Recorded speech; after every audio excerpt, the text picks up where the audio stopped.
విరిగిపోయి, అంటే విరిగిపోవడం అంటే ఏంటి?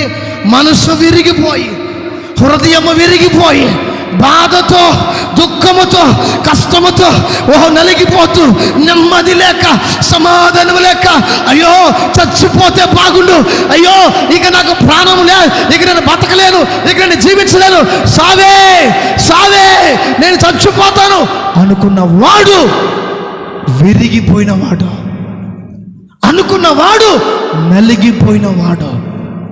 ఈరోజు దర్జాగా దేవుని సన్నిధికి వచ్చేస్తున్నాం మనం, దర్జాగా సంతోషంగా దేవుని ఆలయానికి వచ్చేస్తున్నాం మనం.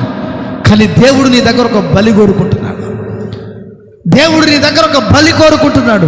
ఆ బలి పశువు కాదు, ఆ బలి నీ హృదయం. ఆ బలి నీ హృదయాన్ని దేవుడు కోరుకుంటున్నాడు. నువ్వు కావాలి నాకు, నీ హృదయం కావాలి నాకు, నీ మనస్సు కావాలి నాకు.